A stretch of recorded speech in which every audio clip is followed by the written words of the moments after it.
இதுவரைக்கும் நம்ம சேனலை சப்ஸ்கிரைப் பண்ணாதவங்க சப்ஸ்கிரைப் பண்ணிவிட்டு கூட இருக்கிற அந்த பெல் பட்டனை கிளிக் பண்ணிக்கோங்க. வாங்க இப்போ நம்ம வீடியோக்குள்ளே பார்க்கலாம். Hi friends, welcome to my channel TVM musicals. இன்றைக்கி நம்ம எதை பற்றி பார்க்க போகிறோம்னா ஒரு 5.1 ஆம்ப்ளிஃபையர் போர்டு பற்றி தாங்க பார்க்க போகிறோம்.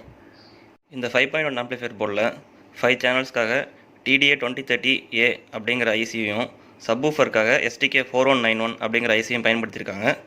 இந்த TDA2030 ஐசி வந்து 18 வாட்ஸ் பக்கம் RMS அவுட்புட் கொடுக்கும். STK4191 அப்படிங்கிற ஐசி வந்து மோனோ சர்க்யூட்டில் யூஸ் பண்ணியிருக்காங்க. அதனால் பார்த்தீங்கன்னா நம்மளுக்கு வந்து சப்வூஃபர் அவுட்புட் வந்து ஒரு 80 watts to 100 watts RMS output வந்து கிடைக்கும்.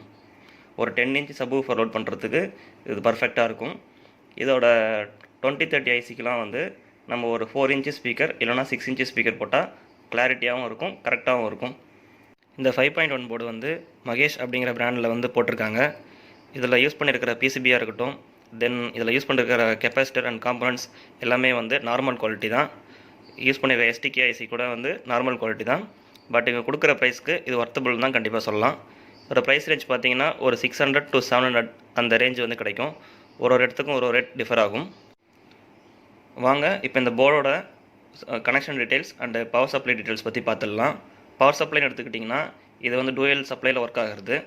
இதுக்கு வந்து பவர் சப்ளை பார்த்தீங்கன்னா 20 5 amps யூஸ் பண்ணிங்கன்னா போதுமானது.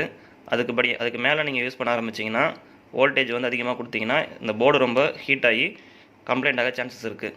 ஏன்னா இதில் யூஸ் பண்ணியிருக்கிற 2030 ஐசி வந்து அதிகப்படியான வோல்டேஜ் கொடுக்கக்கூடாது. நம்ம STK ஐசிக்கு வேணால் நம்ம கொடுக்கலாம். பட் வந்து 20 5 amps இதுவே போதுமானது இந்த போர்டை பொறுத்த வரைக்கும். இந்த போர்டோட கனெக்ஷன் டீட்டெயில்ஸ்லாம் வந்து தெளிவாக அவங்களே வந்து மேலே மென்ஷன் பண்ணியிருப்பாங்க. ஸோ இந்த போர்டு வந்து கனெக்ஷன்ஸ்லாம் ரொம்ப ஈஸியாகவே பண்ணிடலாம்.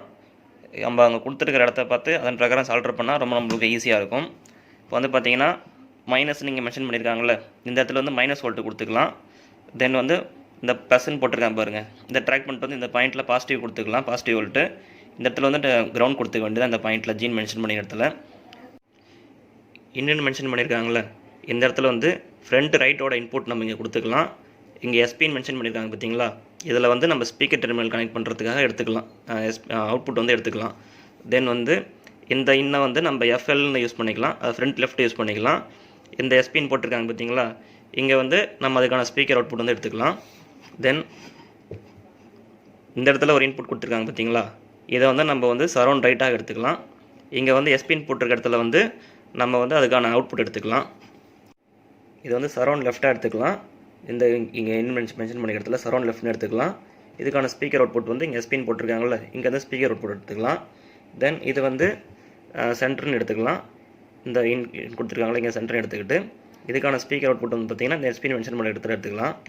நம்ம சப்வூஃபருக்கு வந்து பார்த்திங்கன்னா ஆடியோ இன்புட் வந்து இங்கே இண்டியன் மென்ஷன் பண்ணி இடத்துல கொடுக்கணும். நம்ம எந்த பக்கம் இன்புட் கொடுக்குறோமோ அந்த பக்கமே வந்து நம்ம ஸ்பீக்கர் கனெக்ட் பண்ணுறோட ப்ளஸ் சைடை வந்து அங்கேருந்து எடுத்துக்கலாம். அதுக்கு இன்னொரு எஸ்பின் மென்ஷன் பண்ணியிருக்காங்களே, இந்த பக்கம் வந்து நம்ம ஸ்பீக்கரோட நெகட்டிவ் டெர்மினல் கொண்டு போய் கனெக்ட் பண்ணிடலாம். இதில் யூஸ் பண்ணியிருக்க ஹீட் சிங்க் வந்து ரொம்ப மெலிசாக இருக்கும். இதை வந்து நம்ம டேரெக்டாக வந்து கேபினெட்டில் வந்து ஃபிக்ஸ் பண்ணக்கூடாது. நம்ம வந்து ஒரு அடிஷ்னலாக எக்ஸ்ட்ரா ஒரு ஹீட் சிங்க் யூஸ் பண்ணிக்கணும். இந்த மாதிரி ஒரு 6 லீஃப் ஹீட் சிங்க் வந்து நம்ம வந்து எடுத்து வச்சுக்கிட்டு இதில் ட்ரில் பண்ணி நம்ம அப்படியே ஃபிக்ஸ் பண்ணிடணும். நம்ம எந்த அளவுக்கு ஹீட் சிங்க் போடுறோமோ அந்தளவுக்கு நம்ம ஐசிக்கும் சேஃப்டி, ஆம்ப்ளிஃபையருக்கும் சேஃப்டி. அதே மாதிரி பார்த்திங்கன்னா இதில் வந்து நாங்கள் ஹீட் சிங்க் பேஸ்ட்டே வந்து எங்கேயுமே கொடுக்கல, அவங்க அப்ளை பண்ணல, பார்த்தாலே தெரியும் STK ஐஸ்லேயும் சரி. ஸோ நம்ம இதில் ஸ்க்ரூஸ் அப்படியே ரிமூவ் பண்ணிவிட்டு நம்ம வந்து heat sink paste first apply பண்ணிவிட்டு அதுக்கப்புறமா தான் வந்து இதை வந்து கரெக்டாக ஃபிக்ஸ் பண்ணணும். ஒரு சிம்பிளான ஆம்ப்ளிஃபையரு ஒரு லோ ப்ரைஸில் நல்ல கிளாரிட்டியான ஒரு ஆம்ப்ளிஃபையர் செய்யணும்னா இந்த போர்டை வாங்கி நீங்கள் யூஸ் பண்ணலாம். ஒரு 6 இன்ச் ஸ்பீக்கர், தென் சப்வூஃபர் ஒரு 10 இன்ச் இந்த மாதிரி போட்டு லோட் பண்ணால் பக்காவாக இருக்கும். ஒரு நல்ல ப்ரீஆம்ப் மட்டும் செலக்ட் பண்ணி போட்டோம்னா இதை வச்சு ஒரு சூப்பரான ஒரு ஆம்ப்ளிஃபையர் ரெடி பண்ணலாம். நீங்கள் பார்த்த இந்த வீடியோ உங்களுக்கு யூஸ்ஃபுல்லாக இருந்ததுன்னா கமெண்ட் செக்ஷனில் கமெண்ட் பண்ணுங்கள், தென் லைக் பண்ணுங்கள். இந்த மாதிரி நிறைய வீடியோஸ் வேணும்னா நம்ம சேனலை மறக்காமல் சப்ஸ்கிரைப் பண்ணுங்க, உங்கள் ஃப்ரெண்ட்ஸுக்கும் ஷேர் பண்ணுங்கள். கடைசி வரைக்கும் இந்த வீடியோ ஸ்கிப் பண்ணாமல் பார்த்தவங்களுக்கு ரொம்ப தேங்க்ஸ்.